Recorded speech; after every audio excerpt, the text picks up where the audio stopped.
La filosofía es una forma de pensamiento que surge en Occidente hace 2400 años. La intención de los primeros filósofos era conocer el mundo, determinar su regularidad e intentar intervenir y favorecerse de los cambios. La naturaleza fue el objeto de estudio de la filosofía en Grecia. Hoy, después de muchos años, valdría la pena preguntarnos ¿qué es la filosofía? Una oportunidad para pensarnos. Es una posibilidad que tenemos como seres humanos de reconocernos en el mundo y críticamente adaptarnos a él con una intención, la intención de transformarnos y transformar con ello el mundo. Esta reflexión se hace en términos académicos y también puede hacerse de carácter personal.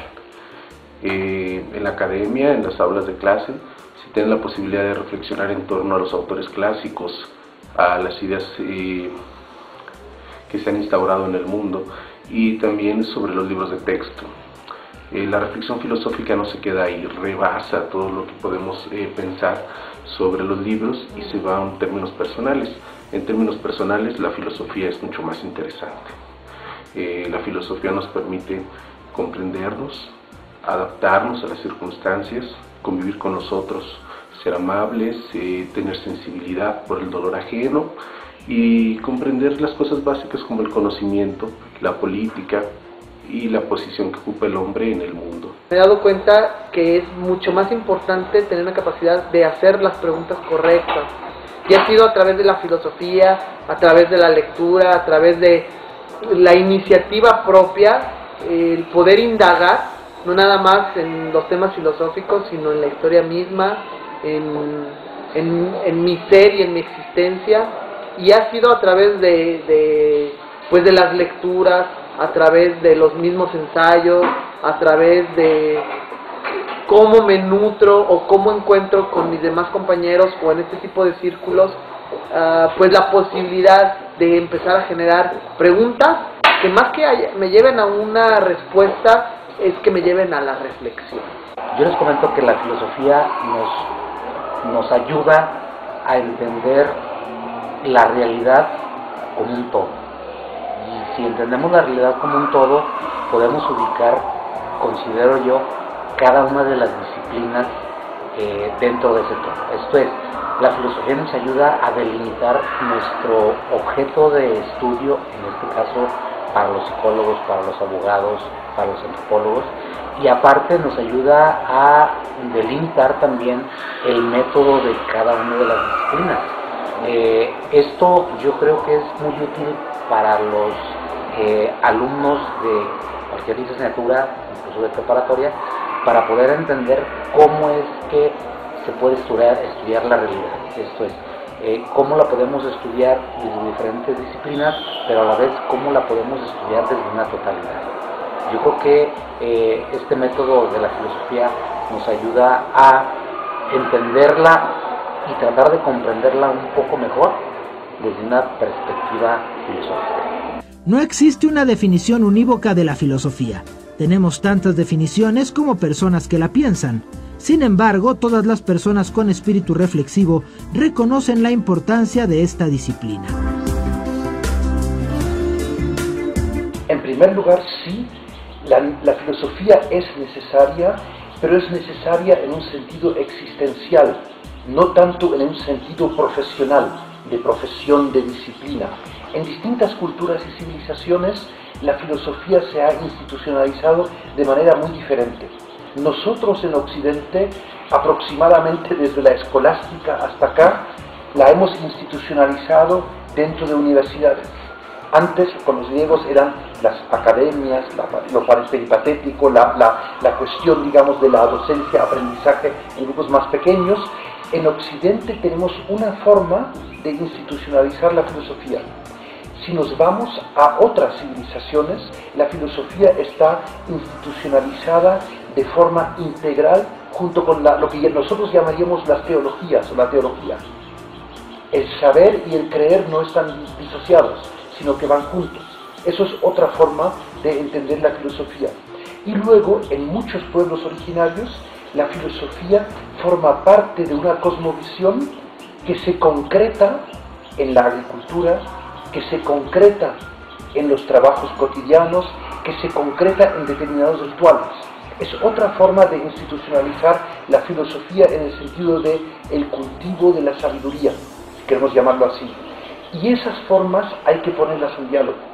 A veces el problema somos más bien nosotros, que provenimos de una forma altamente jerarquizada del saber institucionalizado y además fuertemente canonizado. El saber es lo que está dentro de la Torre de Marfil, que llamamos universidad, y ahí además con títulos de doctor, de maestro, de licenciado, o sea, toda esta forma, digamos, altamente ritualizada, pero que acaba jerarquizando el saber. Hay otras jerarquías del saber que tienen mucho más que ver con el servicio prestado a la comunidad, la experiencia obtenida, la edad como reflejo de la sabiduría, etcétera, etcétera. Y desde mi punto de vista, ambas formas de entender la filosofía son necesarias, pero son compatibles.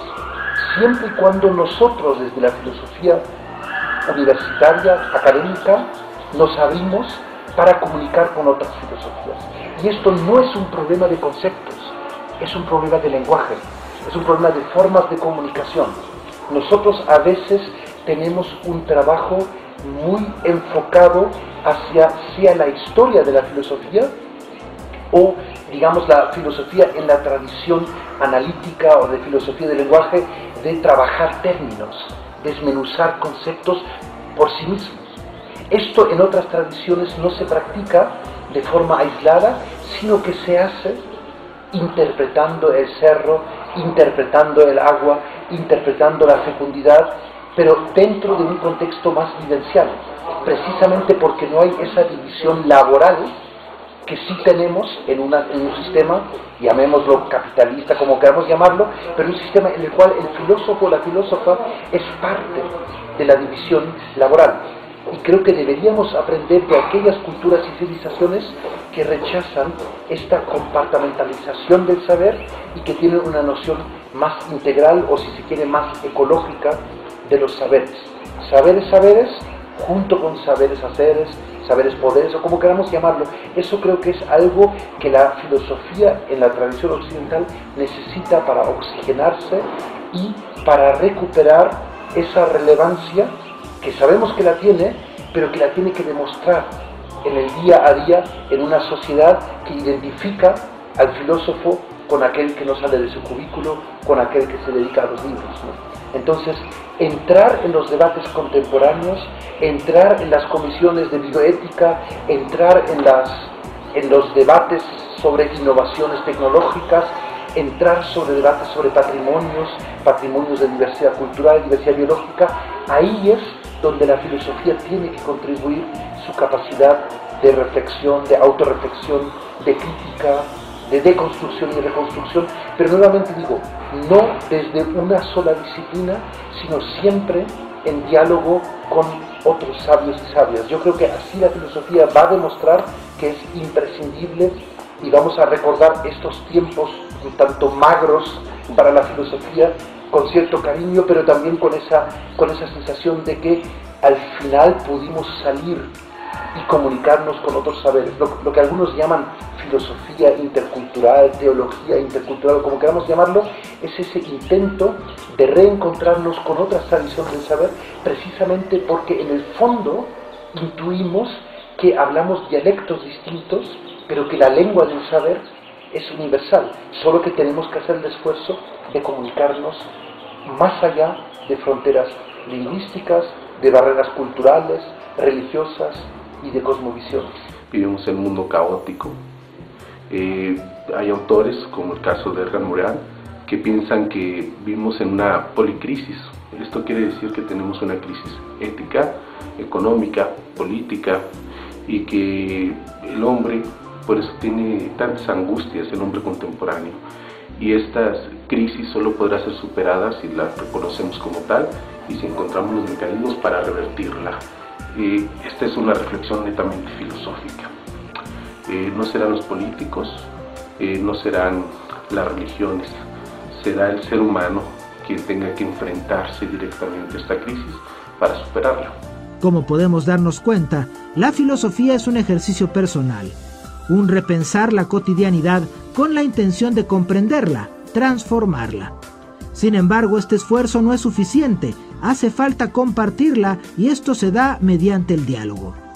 Estas opiniones nos permiten conocer un poco más sobre la filosofía, nos remiten al pensamiento personal de varios filósofos que intentan comprender la atracción natural de pensar el mundo y reconocernos en él. Hoy más que nunca necesitamos de la filosofía, pero no de filósofos aislados que piensan para sí, sino del diálogo filosófico que alimenta la convivencia y mejora las condiciones humanas. Si alguna vez viviremos en un contexto favorable, será gracias al diálogo, el instrumento filosófico que nos permite compartir el mundo.